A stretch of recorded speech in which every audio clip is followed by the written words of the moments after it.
Mesdames et messieurs, bonsoir et bienvenue dans votre émission Sénégal qui s'intéresse ce soir à la problématique de la transformation des produits agricoles. C'est à la faveur de la semaine de promotion de produits agricoles transformés. L'initiative est d'AgriPro Focus, qui est la semaine dont il est question a pour thème central consommons ce que nous produisons. Alors pour développer cette thématique, nous avons des invités sur ce plateau, 4 au total.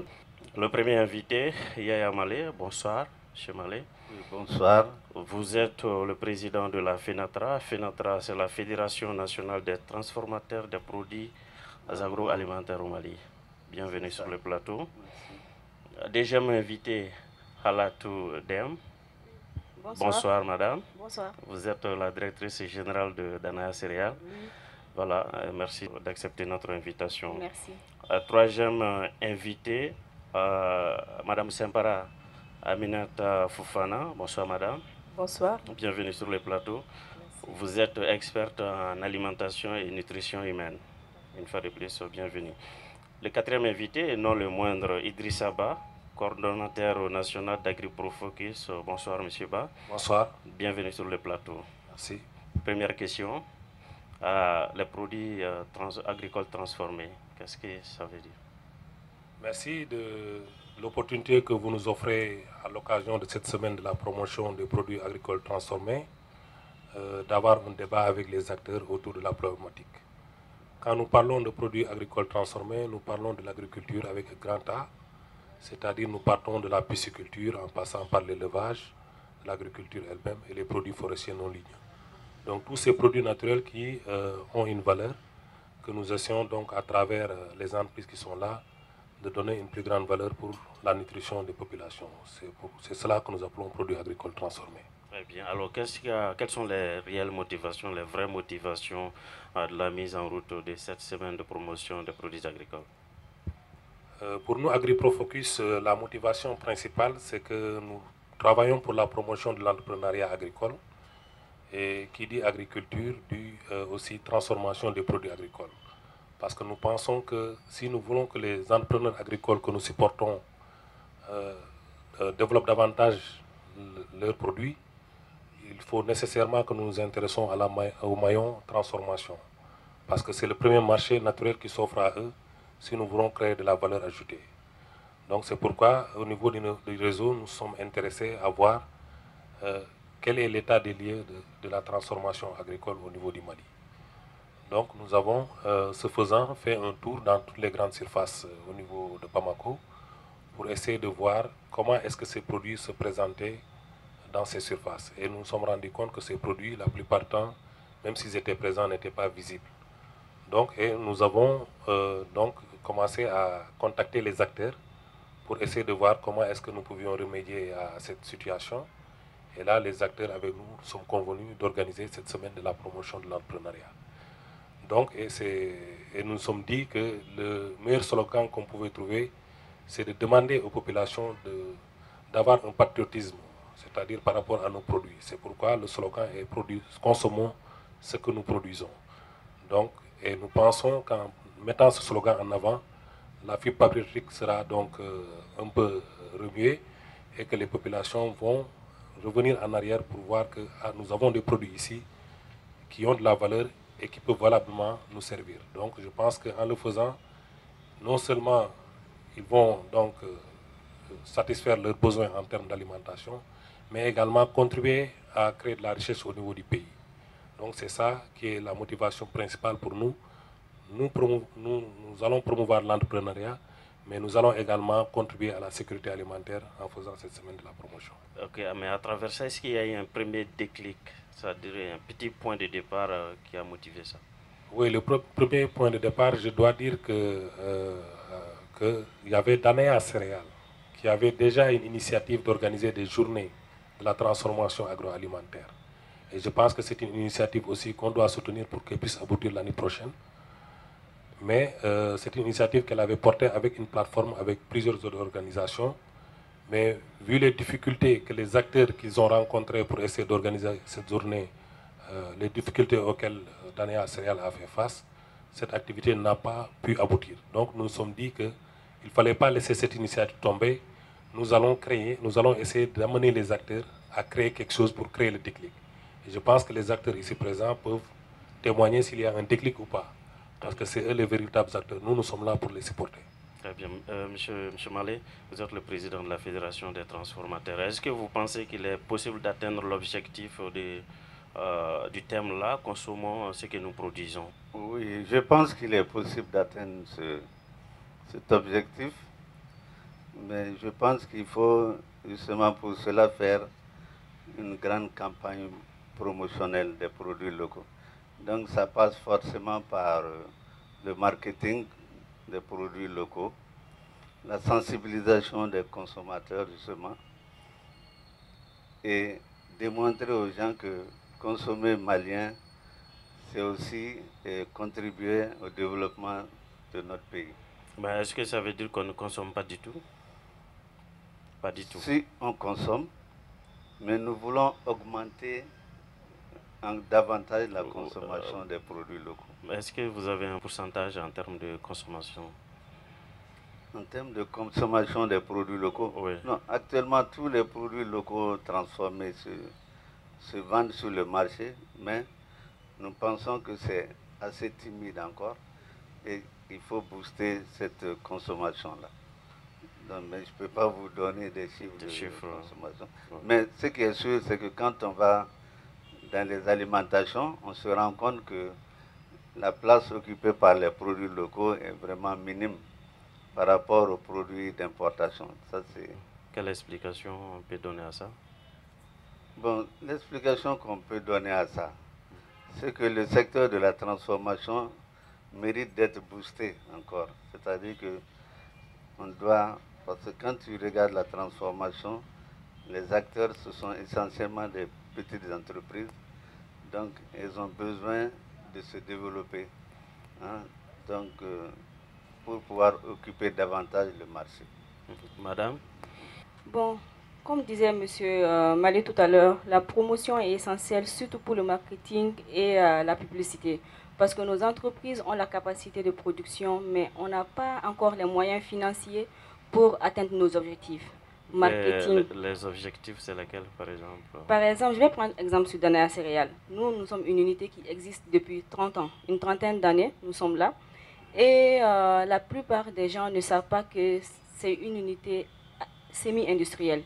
Ils croient que c'est une dame qui est à la maison, qui transforme des produits et qui essaye de vendre sur le marché. Et à chaque fois qu'on rencontre, même au niveau des fonctionnaires de l'État, ils nous disent, mais nous consommons Danaya Céréales, nous ne savions pas que vous avez une unité de transformation.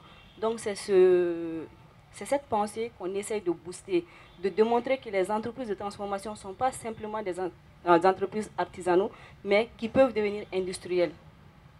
Mais est-ce que le problème de communication, de publicité, est-ce que ça doit être un blocage pour que les produits ne soient pas consommés?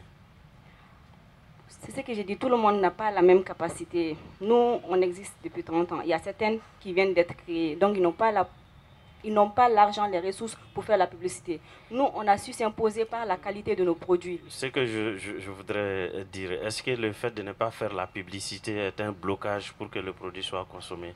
Est-ce que les produits d'exportation, par exemple, est-ce qu'ils font beaucoup de publicité? Oui, beaucoup. Les panneaux de publicité, la télévision, les radios, ils ont de plus vastes moyens, puisque c'est des commerçants qui importent ces produits. Et donc, ils veulent qu'ils se soient vendus rapidement. Et même les boutiquiers qui refusent de prendre nos produits transformés parce qu'ils se disent que ça ne s'écoule pas rapidement. Donc, on se contente des supermarchés et des gros boutiques qui arrivent à écouler ça facilement. Donc, si on arrive à faire une plus grande publicité et que les sociétés sont connues, les gens ils vont savoir qu'il y a Nako, le jus Nako est là, dans la boutique à côté. Au lieu d'acheter peut-être les boissons importées, ils vont acheter Nako. C'est de très bons jus, on boit. Il y a d'autres jus qu'on peut aussi promouvoir au niveau des boutiques et des supermarchés. Ce n'est pas forcément des produits importés et c'est de bonne qualité. Mais est-ce qu'il y a d'autres obstacles? Bah oui. D'autres obstacles, je pense qu'ils ont souligné d'abord le problème du financement, parce que c'est des petites entreprises, donc pour accéder aux ressources financières, pour pouvoir développer leur business, ça c'est quelque chose d'extrêmement important. Je pense qu'aussi il y a le soutien nécessaire de l'État, des pouvoirs publics pour pouvoir développer ces petites entreprises. notamment à travers la formation, à travers la facilitation à l'accès à des équipements. Je pense que ça, c'est un problème important. Le troisième aspect, comme ils l'ont dit, il y a un très grand travail de sensibilisation aussi qui doit être fait, qui ne doit pas être du seul ressort des entreprises. Parce que si consommons ce que nous produisons va au-delà des entreprises. C'est une question de souveraineté. C'est une question de souveraineté et qui dit souveraineté fait appel au pouvoir public. Je pense que donc, il y a un ministère qui est chargé de tout ça, donc je pense qu'ils doivent mettre les moyens pour que ces entreprises puissent fonctionner dans un environnement qui leur permet d'être compétitifs par rapport aux produits importés. Parce qu'il y a beaucoup de produits importés qui sont des produits de substitution par rapport à des produits naturels qui sont là, non développés. Et je pense que donc, l'environnement doit être amélioré et qui dit environnement fait appel au pouvoir public. Le secteur privé aussi doit y mettre les moyens. Les gens qui ont les moyens et qui investissent peut-être dans le commerce ou autre doivent regarder aussi de plus près pour investir dans ce secteur parce que la matière première est là. Et c'est cette même matière première qui part ailleurs, transformée et revenue revendue chez nous. Donc je pense que tout ce circuit long qu'il fait, on peut réduire ce circuit. Et ce sera tout à notre bénéfice. Je pense qu'ils ont aussi des efforts à faire, surtout en termes aussi de régularité sur le marché, en termes aussi de qualité. Ça, c'est de leur ressort. Mais au-delà de ça, il faut nécessairement un soutien pour qu'il y ait décollage de ces entreprises. Ok. Alors, Madame Simpara, est-ce que vous pensez que l'objectif est atteignable? La qualité, surtout des produits, est-ce que la qualité répond aux normes? Merci. Je pense que l'objectif est atteignable si les acteurs de la filière agroalimentaire s'y mettent encore. Parce que vous savez, l'alimentation, c'est la base de développement de tout être humain. Et cette alimentation, elle doit être saine, elle doit être suffisante, équilibrée et variée. Donc, pour un développement harmonieux et être en bonne santé, il faudrait quand même que les aliments que nous consommons soient vraiment de qualité. D'abord, l'envie de manger d'abord vient de l'apparence du produit que nous avons sous la main. Vous voulez parler d'emballage? L'apparence d'abord, oui. Je vais dire peut-être l'odeur, la couleur, l'aspect en fait. Bref, la présentation du produit est vraiment capitale pour attirer le consommateur à acheter un produit et à le consommer. Donc, alors, madame, vous êtes experte en alimentation et nutrition humaine. Est-ce que vous avez eu à faire des études ou des analyses de produits, de production au niveau du Mali, par exemple? Effectivement, nous avons eu à faire des analyses des produits locaux. La plupart du temps, ce sont des produits de qualité intrinsèque très acceptables. Mais le problème, c'est que nos entreprises ont des problèmes d'emballage. Comme je viens de le dire, la présentation pose souvent problème. Sinon, la qualité intrinsèque, elle ne pose pas la qualité intrinsèque, terre à terre, qu'est-ce que ça veut dire? Je vais dire peut-être d'abord, comme je vous l'ai dit, c'est l'apparence, mais ensuite vient la qualité nutritionnelle ou bien la qualité hygiénique du produit.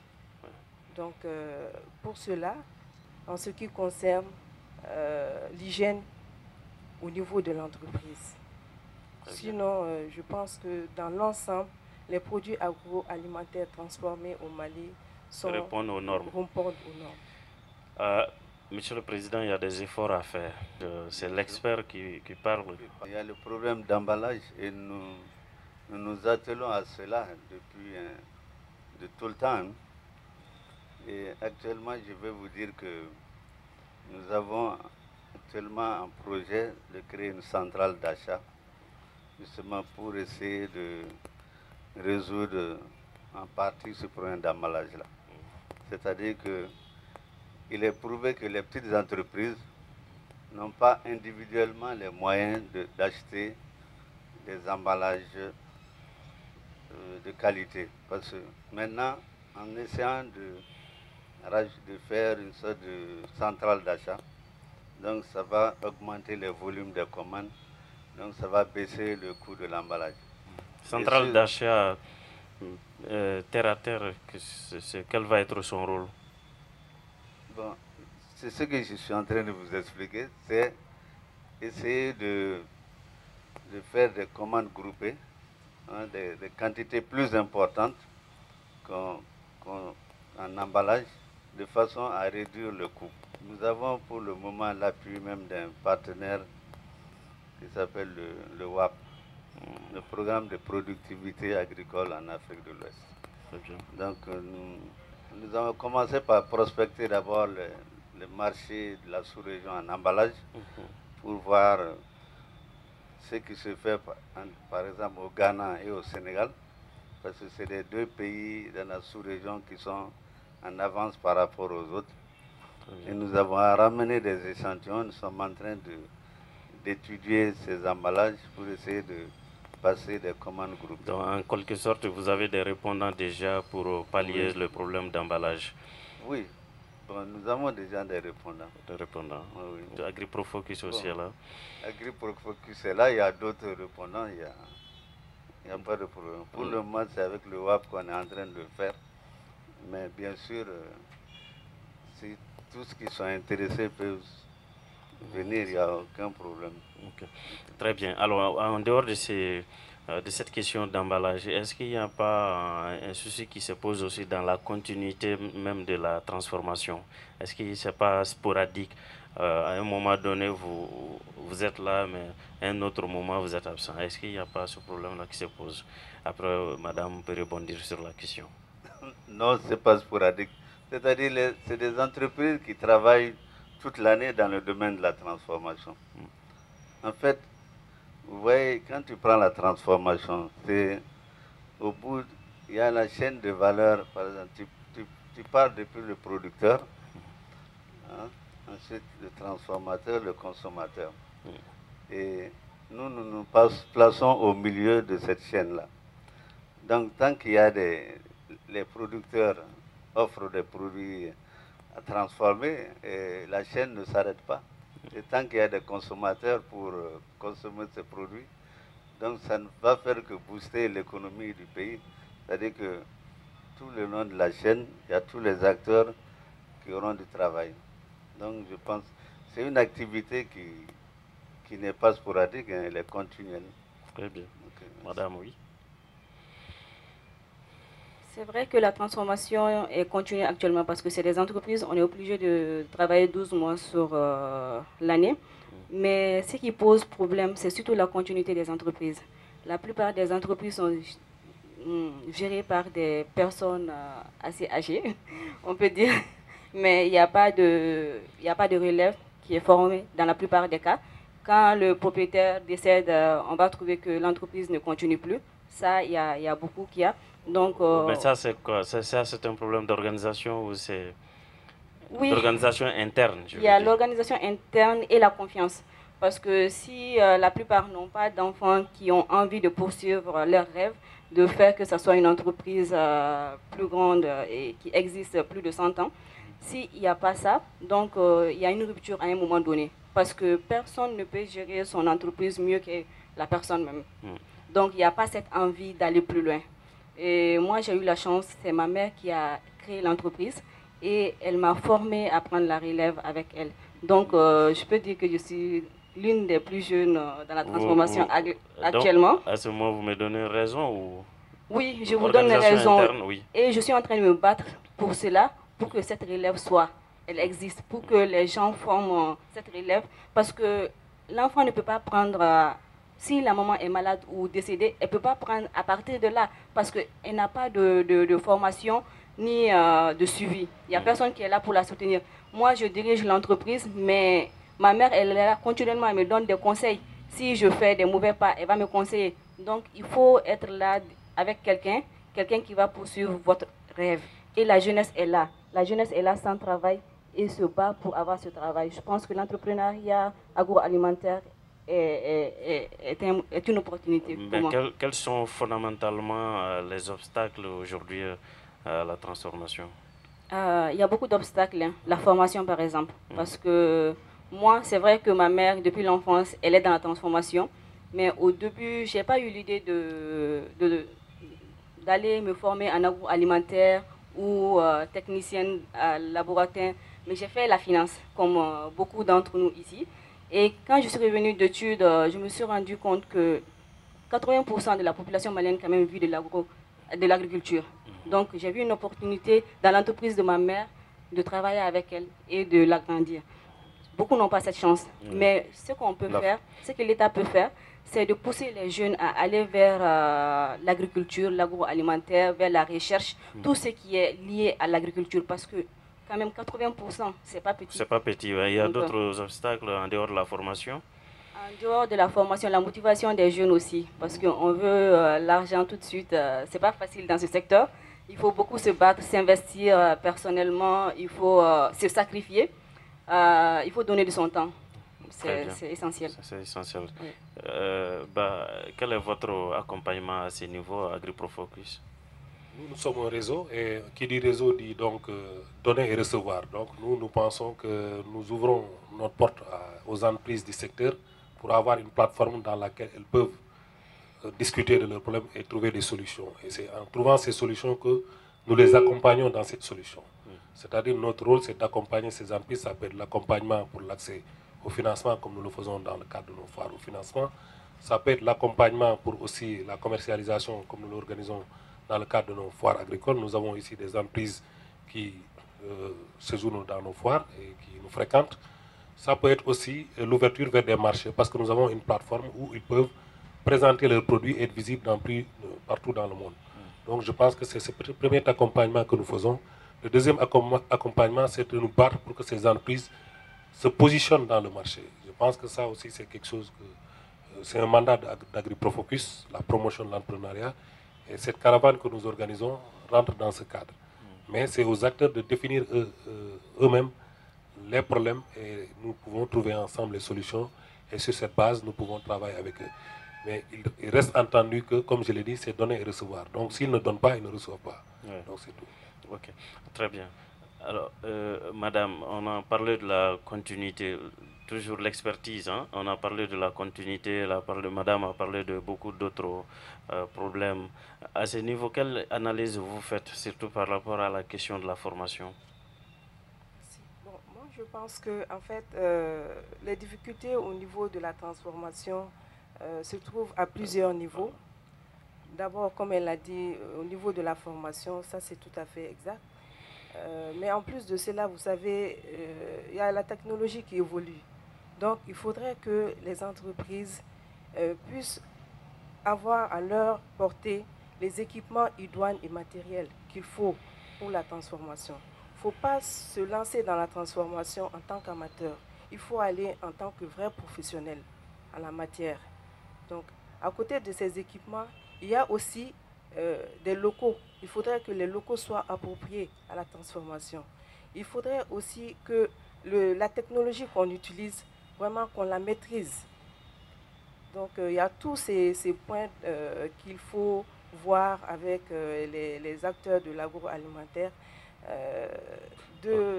comme on le dit, de la fourche à la fourchette. Oui. Il faudrait que tout soit bien maîtrisé. Oui. Hein, en passant par la transformation et la distribution. Le vrai professionnel, hein? Oui. Et cela passe forcément par une formation. Je pense, même si ce n'est pas le top niveau, il faudrait quand même qu'il y ait une formation continue. Mais il faut que ça soit le top niveau, parce que maintenant c'est l'excellence. Hein? Il faudrait quand même qu'il y ait une formation continue pour avoir ce top niveau-là. Très bien. Parce qu'il y a la concurrence, donc les produits d'importation, c'est eux qui priment vraiment sur nos produits agroalimentaires transformés. Très bien, on va revenir à vous. Monsieur le Président Malé, Bal a dit tout à l'heure, c'est aux acteurs de définir leurs besoins. Jusqu'à aujourd'hui, qu'est-ce que vous avez proposé à AgriProFocus? C'est de promouvoir la consommation de nos produits. Et cette semaine, entre justement dans ce cadre-là, cette semaine-là. Et dans ce cadre-là, je pense que nous avons fait d'abord des caravanes. On a défini des points. Oui, on va revenir sur les activités de la semaine. Mais est-ce que vous, au jour d'aujourd'hui, AgriProFocus est là, je crois, depuis 2011, si je n'abuse, de façon concrète, est-ce que vous avez, en dehors de cette semaine, et nous pensons que c'est peut-être une co-création, En dehors de cette semaine, est-ce que vous avez proposé d'autres besoins? Bon, en réalité, c'est la première fois qu'on organise un événement. En tout cas, la FENATRA organise un événement avec eux. Oui. Mais nous pensons que c'est un début justement à ce partenariat-là. Et dans l'avenir, je pense que nous aurons beaucoup de choses à les proposer. Oui. Au début, déjà, comme M. Ba, je le connais, au début, il est très rapide, il faut aller vite parce que ça n'attend pas. Comme lui-même, il a l'habitude de le dire, on a beaucoup parlé, maintenant, action. Voilà. C'est ça. Donc, ça veut dire que la porte est ouverte pour vous. Très bien. Avant d'arriver à Madame, M. Ba, pendant la semaine, est-ce qu'il y a d'autres activités qui sont prévues? Avant de répondre à ça, je voudrais juste dire que la parole aussi est au public. Pour la semaine, comme l'a dit le président, nous avons d'abord commencé par faire le lancement de la semaine. Ensuite, nous avons fait une communication tout azimut, je pense au niveau des radios, des journaux. Nous sommes dans 3 apparitions dans différents journaux. Nous sommes passés dans 2 radios privées, nous sommes passés à la télé avant l'événement. Je pense que pour nous, ce sont les moyens de communication, plus Facebook et plus notre plateforme. Je pense que ce sont les moyens de communication aujourd'hui qui existent ici et sur lesquels nous sommes appuyés. Ensuite, nous sommes appuyés aussi sur la FENATRA pour essayer de toucher leurs membres.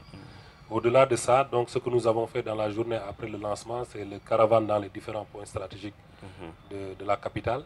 Mais ce qui a été le plus important et qui n'a pas été visible peut-être, c'est les rencontres que nous avons eues avec certaines surfaces et des hôtels de la place. Et je pense que nous avons eu un retour positif. Les 2 plus grands hôtels, je peux dire, actuellement de Bamako, sont intéressés par leurs produits. Ils nous demandent maintenant aujourd'hui un certain type de conditionnement et les fiches techniques qui accompagnent leurs produits pour pouvoir les présenter dans les propositions qu'ils offrent à leurs clients. Également, il y a une grande surface au niveau de Bamako qui est d'accord aujourd'hui pour créer un rayon de produits agroalimentaires maliens. Donc je pense que c'est 2 résultats très positifs à mon niveau qui, je pense, sont le fruit de cette semaine et c'est le fruit de contacts que nous avons eu en direct avec ces distributeurs qui sont aujourd'hui donc prêts à accueillir ces produits et à les proposer à leurs clients. Donc je pense que c'est maintenant une invite aux acteurs, comme le disait tantôt Madame, d'être sur la qualité et d'être professionnel. Professionnel, c'est-à-dire quand un hôtel vous fait une commande suivant des caractéristiques bien déterminées, il faut le faire à temps et sur ces caractéristiques pour ne pas faire une première commande qui risque de rejeter tous les autres acteurs du secteur. Il y a un certain nombre de produits qu'ils ont ciblés. Je pense qu'on devrait accompagner ces gens à répondre de manière professionnelle et continue. Également, la surface qui a accepté de créer le rayon de produits maliens, il faut qu'on présente là-bas des produits qui sont attractifs et aussi de manière régulière et aussi vraiment avoir un contact continu avec ce distributeur pour aussi ne pas tuer le bébé qui est en train de grandir. Je pense que nous avons fait ces activités et aujourd'hui le débat que nous faisons fait partie également de cette semaine pour sensibiliser et toucher beaucoup d'autres acteurs. Au-delà de ça, il y aura aussi une séance d'évaluation de ce que nous avons fait, regarder ce qui a été positif, ce qui n'a pas été positif, ce qu'on peut améliorer. Et à partir de là, comme l'a dit le président, maintenant réfléchir sur ce que nous pouvons faire ensemble. Il reste entendu que AgriProfocus à lui seul n'a pas la prétention d'apporter les solutions au secteur de l'agroalimentaire. Mais AgriProfocus peut y contribuer, mais la grande part revient à l'État encore. Ok. Au final, au finish, en un mot. En un mot. Oui. En un mot, je pense que nous sommes contents de la semaine parce que nous avons pu toucher un grand public. Nous avons pu aussi toucher les professionnels, nous avons touché les distributeurs. Et je pense que c'était ce déclic que nous, comme nous le disons toujours, nous, AgriProfocus, c'est de créer le déclic. Même s'il y a d'autres acteurs plus forts que nous qui peuvent l'organiser de manière beaucoup plus soutenue, beaucoup plus grande, nous sommes partants. Très bien. Madame, AgriProfocus a ouvert la porte. Jusque-là, il a parlé de propositions. C'est à vous de formuler vos besoins. Est-ce que c'est le cas chez vous? Oui, je pense que c'est grâce à ce besoin spécifique qu'on a rencontré AgriProfocus. Moi, j'avais fait des TDR par rapport aux premières journées de la transformation agroalimentaire. En fait, j'ai un projet de faire une foire simplement des produits agricoles au Mali.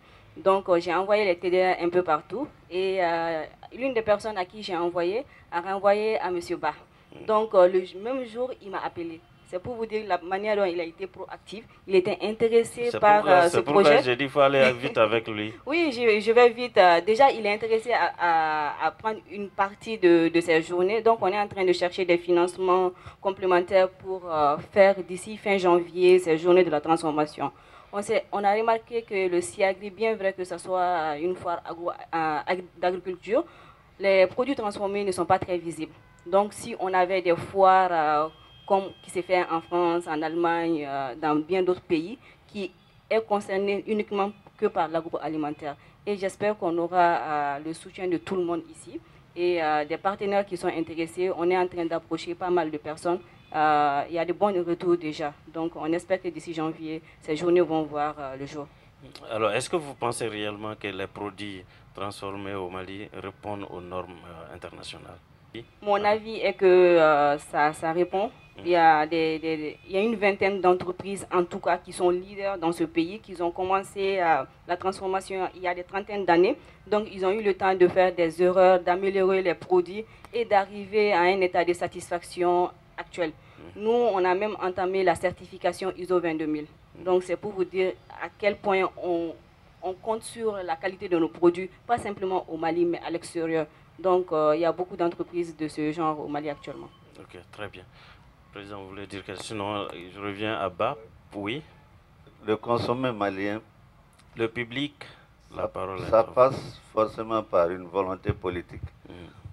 C'est-à-dire, je prends un exemple. Si les ateliers, les séminaires, aussi dans les bureaux de chaque ministre au Mali, il y avait des produits locaux transformés, je pense que ce serait déjà un point de départ pour booster la transformation au Mali. Très bien. Alors, M. Ba, quels sont vos rapports avec le gouvernement? Nous sommes un réseau, donc nous sommes, disons, plutôt une ONG. Donc, c'est des rapports. D'abord, nous pouvons dire que les autorités municipales, donc au niveau des mairies, nous ont autorisé à organiser cette caravane. Je pense que c'est un apport important. L'ORTM aussi nous a ouvert ses portes, c'est un soutien aussi du secteur public. Je pense que c'est des actions comme ça qui sont importantes pour des acteurs comme nous qui voulons travailler. Nous avons aussi bénéficié donc d'une publication au niveau de l'essor. Je pense que jusqu'à présent, c'est ce que nous avons comme appui. Mais nous pensons que les acteurs, c'est eux qui doivent créer le déclic pour qu'on les accompagne. Donc moi, en tout cas, je pense que ça, c'est le secteur privé. C'est un élément du secteur privé. Bien sûr, comme je l'ai dit tantôt, nous avons besoin de la formation de l'État. Comme il a dit, si vous comptez le nombre d'entreprises sur la table, c'est une vingtaine. Hein? Ouais. Et ces 20 entreprises sont présentes dans les surfaces. C'est-à-dire, ça veut dire que si vous maintenez ces entreprises en vie, vous créez de la valeur, vous créez de l'emploi. Donc, si vous les accompagnez, c'est des questions de stratégie. Si vous les accompagnez, ça veut dire que vous tirez un marché, c'est-à-dire les agriculteurs et tous ceux. Donc, pour moi, il faut réorienter l'appui qu'on donne. C'est-à-dire, si on dit qu'on appuie l'entrepreneuriat, c'est vrai, on peut créer des agences et des structures qui font beaucoup de formations, qui accompagnent, mais consolider d'abord l'existant. C'est l'existant qui peut tirer, mais on ne peut pas créer à partir de zéro. Et je pense que nous tous, nous trompons dans les choix publics. Bon, je peux critiquer les citoyens, les politiques publiques. Parfois, nous créons des agences, nous avons formé 22 000 jeunes dans la transformation. Et après? Le suivi? Si 22 000 jeunes sont formés et qu'il n'y a même pas de jeunes qui ont ouvert des entreprises, à quoi ça sert? Je pense que mieux vaut appuyer les entreprises existantes et créer des conditions de formation pour qu'ils puissent absorber des jeunes, les intéresser, créer de l'emploi pour que ces jeunes, peut-être 5 ans, 10 ans après, pourront avoir la motivation pour aller créer leur propre entreprise. Mais nous appesantissons aux chiffres. 100 000 emplois, donc il faut former 100 000 jeunes sur rien de concret, que de la théorie. Je pense que c'est ce modèle d'approche qu'on doit changer. Les entreprises existantes sont là, ils sont présents sur le marché, ils ont besoin de soutien. Notre appel, c'est de les appuyer pour qu'ils puissent absorber le marché de l'agriculture, absorber le marché de l'emploi des jeunes et se positionner sur le Mali pour faire reculer l'importation et faire gagner des recettes pour le pays et à partir de là, faire gagner aussi des recettes à l'État. Et donc à partir de là, je pense que c'est ça l'entrepreneuriat. Mais nous ne pouvons pas tout le temps refaire les mêmes erreurs. Depuis bien. 20 ans, on fait les mêmes erreurs en termes d'appui à l'entrepreneuriat. Ok, merci. Moi, c'est Mme Traoré Kadi Traoré, Oui. et EKT, établissement Kadi Traoré. Je fais la transformation des fruits et légumes et les oléagineux, et spécifiquement le sésame et le thé d'ironie que j'ai inventé. Vraiment, il faut que les Maliens consomment nos produits. Les supermarchés ne nous suffisent pas. On veut que ça soit dans les boutiques. Mais alors, madame, par rapport à toutes ces préoccupations que vous venez de signaler, qu'est-ce que vous-même, en tant qu'acteur, Fenatra, Danaya Céréales et tous les autres, qu'est-ce que vous faites concrètement pour que cela soit ancré dans la tête des gens? Par exemple, par rapport au marketing, pour que le président de la République consomme, par rapport à la formation, à la technologie et tout, qu'est-ce que vous faites? Monsieur le Président, c'est vous qui devez faire bouger la ligne. Vous savez, la FENATRA, on l'a créée en 2005, justement dans le but de promouvoir les parts de marché des produits locaux transformés. C'est la mission principale de la FENATRA. Et en 2005, nous avons fait un recensement des transformateurs au Mali et nous étions 252 entreprises. Bon, à l'heure 252. Mais est-ce qu'à ce niveau, par exemple, vous avez un cadre de dialogue avec les autorités? Vous les avez rencontrés une fois, deux fois? Bon, je vous dis, nous sommes pratiquement dans le comité de pilotage de tous les projets et programmes qui s'intéressent à la transformation. Je vous ai cité tout de suite le WAP qui doit nous accompagner. Et pour la centrale d'achat, c'est un partenaire de l'État. C'est un projet de la Banque mondiale, un programme de la Banque mondiale. Oui. Qui veut augmenter la productivité. C'est quoi? Ça, c'est pour la transformation, ce projet? Non, c'est un programme pour la productivité agricole. Mais par exemple, quand il y a les produits sont là pour les consommer. Qu'est-ce que vous faites concrètement par rapport à ça? Par exemple, allez voir le président de la République. Voici, monsieur le président de la République. Ça, c'est nos produits transformés. C'est nous-mêmes qui avons fait. On veut que ça soit consommé au Mali. Donc, le président peut faire, peut-être avec des coups de fil, c'est réglé. Mais est-ce que vous faites ça? Nos membres sont présents dans toutes les foires agricoles. Nous avons même l'habitude d'organiser une foire spéciale de la FENATRA, la foire des transformateurs, et nous invitons les autorités à venir voir nos produits. Et très souvent, lors des visites des différents chefs d'État, ils voient nos produits et ils prennent même des échantillons qui, moi je vois très souvent. C'est pendant les foires que les autorités connaissent nos produits, mais il n'y a pas de suivi après. C'est vous qui devez faire ça pour que ça soit ancré. Ça, c'est la fédération, ça, c'est le rôle de la fédération, en quelque sorte. Parce qu'il faut aller, je sais qu'aujourd'hui, si vous demandez une audience au président de la République, il va vous donner. De toutes les façons, vous aurez, j'imagine que vous aurez un interlocuteur au moins qui va le rapporter ces aspects-là. Oui. Donc ça veut dire que le déclic est créé. Le déclic est créé, voilà, on va le renforcer. C'est ça. Voilà. Il faut trouver ces cadres-là, certainement, pour pouvoir discuter de ça, de vive voix. Peut-être qu'il ne s'agit pas d'organiser des foires pour appeler, mais peut-être qu'il faut les rencontrer de façon physique. Oui, Yaya? Bonsoir, moi c'est Yaya Kone, je suis financier. Est-ce que la non-consommation des produits locaux transformés par la population n'est pas due au prix? Monsieur Malé.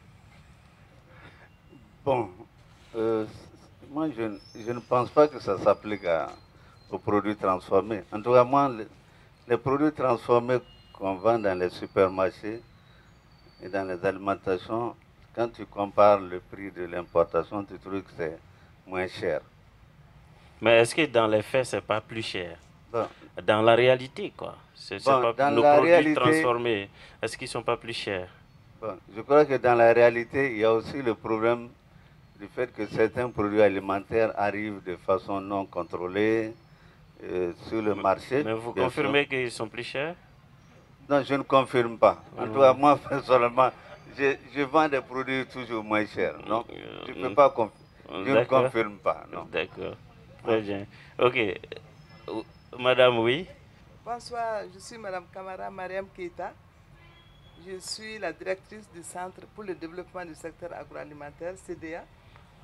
Par rapport à la question spécifique, consommons ce que nous produisons, qu'est-ce que vous faites en une phrase, concrètement, pour que ça soit consommé, pour que nous consommons malien, quoi. Oui, pour qu'on consomme malien, moi je pense qu'il y a lieu vraiment d'appuyer ce secteur, la transformation dans le cadre même de la vulgarisation des technologies, pour que les produits fabriqués au Mali soient de bonne qualité, pour que, en tout cas, la population ait confiance, hein, à la qualité du produit pour pouvoir le consommer. Le dernier intervenant. Bonjour, moi c'est Badja Mariko, je suis directeur de l'agro-business. Nous sommes dans la transformation du karité. En fait, c'est en réponse aux grands financiers. Si vous voyez que les produits locaux transformés sont plus chers que des produits importés, c'est un peu leur faute. La faute à qui? Il n'y a pas de crédit d'investissement au Mali. 1. 2. On vous donne des crédits à taux 20, 15, 25%. Vous voulez dire que c'est la faute aux financiers? Il n'y a même pas une politique financière pour accompagner les acteurs. Maintenant, si les grands financiers posent cette question, à nous les acteurs, bien sûr, les produits vont être plus chers que les produits importés. Mais madame, elle a fait finance aussi. Hein. Je dirais, avec la politique même du chef d'État, seulement les carités peuvent créer 22 000 emplois par an. Ouais. Et on a des preuves. Mais il faut bien défendre ça. Pour créer toujours ce déclic, pour que les autorités comprennent, je crois qu'il faut les rencontrer. Les prix sont élevés par rapport au coût de production. Comme je dis, on pousse les femmes à sortir de l'informel, mais sortir de l'informel, on crée son entreprise, on est au même titre que les grandes entreprises du Mali. Il n'y a pas de faveur pour nos petites unités de transformation. S'il n'y a pas de faveur, ça va se répercuter sur le coût final du produit. Donc on est obligé, on ne peut pas vendre à perte. Ça, c'est une des raisons. Donc on appelle l'État malien à avoir des faveurs pour les femmes transformatrices. Elles se battent tous les jours et créent de l'emploi, de la valeur ajoutée aux produits. Donc, créez-leur, s'il vous plaît. Ouais. C'est ta vie. Mais peut-être Madame Sempara n'a rien dit, mais dans l'artisanat, je crois qu'ils ont gagné des choses parce qu'ils ont rencontré le président de la République, les autorités pour pouvoir les impôts, pour pouvoir détruire certains aspects. Peut-être il faut parler, elle a des choses à dire à ce niveau. Je crois qu'il faut la... Voilà. Les gens en parlent tous les jours, mais il n'y a pas encore d'action. Nous, l'électricité est chère, l'eau, tout est cher. Tout est cher. Il faut passer par la FENATRA. La FENATRA a la solution. Oui, bah oui. Je voudrais dire par rapport au coût, c'est une question à relativiser. C'est vrai que les gens disent que les prix des produits sont chers. Mais si c'est adressé aux grandes surfaces, ceux qui rentrent dans les grandes surfaces, ils ont les moyens d'acheter ces produits. Mais quand ils vont, le premier réflexe, ce n'est pas d'acheter le produit malien. Hein. Ce n'est pas le jus Nako ou Yango qu'ils vont acheter. Ils vont acheter le jus marocain ou je ne sais pas, venant d'où. Ouais. C'est ce réflexe-là qu'il faut changer. Ouais. Je pense qu'il y a certains produits qui sont présents et qui sont compétitifs par rapport aux produits étrangers, mais que les gens... Qui sont moins chers, quoi. Au même prix ou bien moins chers, mais que les gens n'achètent pas. Donc je pense qu'aussi il y a quelque chose à faire sur le plan de changement de mentalité par rapport à nos produits. Ça, c'est une question essentielle. Le deuxième aspect, comme on l'a dit aussi, le président l'a dit, l'emballage constitue un problème, les facteurs de production comme l'électricité. Je pense qu'il y a tout un package que l'État peut faire pour faciliter à ces petites entreprises. Ce n'est pas des grandes entreprises, c'est des petites entreprises qui créent de la valeur et qui créent de l'emploi. Comme ils ont une volonté politique de créer des emplois, ils peuvent passer par ce secteur privé naissant et le soutenir. Donc je pense que c'est là où, si on veut que ces produits soient accessibles au plus commun des consommateurs. Mais ces produits que vous voyez là, bien achalandés, ils peuvent pénétrer le marché sans problème. Sans problème. Voilà, c'est pratiquement la fin. 30 secondes, 30 secondes, 30 secondes et puis 30 secondes. Président, ce n'est pas le dernier mot, mais c'est le mot de la fin. La consommation, moi je parle très sérieux, la consommation des produits locaux, là, ce n'est pas un slogan creux, c'est une réalité économique, c'est une réalité sociale. Moi je pense que, et quand on va les pays, quand tu vas dans un pays, le pays voisin à côté, au Sénégal, honnêtement, ils font la promotion de tout ce qui est local chez eux. Et je veux pas il faut vraiment qu'on leur reconnaisse ça. Et c'est pour ça que j'ai dit que c'est une question de volonté politique. Très bien. C'est sûr. Question de votre... Madame, juste 30 secondes. Moi, j'espère que les Maliens vont se rendre compte que ce n'est pas simplement le Mali qui promouvoit le consommation local, c'est partout, dans tous les pays du monde. Et tout dernièrement, même à Abidjan, on est parti avec nos produits transformés, mal emballés. Ils ont dit, mais c'est génial ce que vous faites, nous on aime ce genre de produits, pourquoi vous ne venez pas en Côte d'Ivoire? Ils nous envient déjà le peu de qualité que nous, on a, que les Maliens critiquent, mais qui sont enviés ailleurs. Donc, si on prend ça pour nous, et qu'on aide les entrepreneurs maliens à aller de l'avant, je pense que ça ira. Le consommé malien pourra rentrer dans les esprits. Très bien. Voilà. Bon, je rejoins un peu Aliatou. Je pense que c'est tout simplement un complexe de la part du Malien à ne pas consommer ce qu'il produit. Sinon, nos produits sont vraiment de qualité et il faut vraiment encourager la transformation. Merci. Merci beaucoup. Bah, oui. Oui, moi je pense que le tour de la question a été fait. Mon dernier mot, c'est que j'invite la FENATRA à se renforcer et à fédérer tous les membres, toutes ces entreprises, c'est ça son rôle. Et le deuxième aspect, je pense, c'est la prochaine étape. Nous pensons que c'est une semaine, mais nous allons continuer avec les autres. Sibiri Sougou. Sibiri Sougou. Voilà, c'est ça. Sibiri Sougou avec les produits agroalimentaires. Oui. Je pense que c'est la prochaine étape oui. pour que les gens continuent à maintenir cette flamme parce que ce n'est pas seulement une semaine, mais trouver le moyen, tous les samedis d'un mois, à fédérer tous ceux qui ont des produits locaux, trouver un endroit, vendre pendant une matinée, inviter les gens. C'est le Sibiri Sougou. Vivement le Sibiri Sougou. Chers téléspectateurs, c'est pratiquement la fin de cette émission qui était consacrée aujourd'hui à la problématique de la transformation des produits agricoles et l'initiative, je l'ai dit, d'AgroProFocus qui avait une semaine qui avait pour thème central « Consommons ce que nous produisons ». Merci de nous avoir suivis, restez fidèles au programme.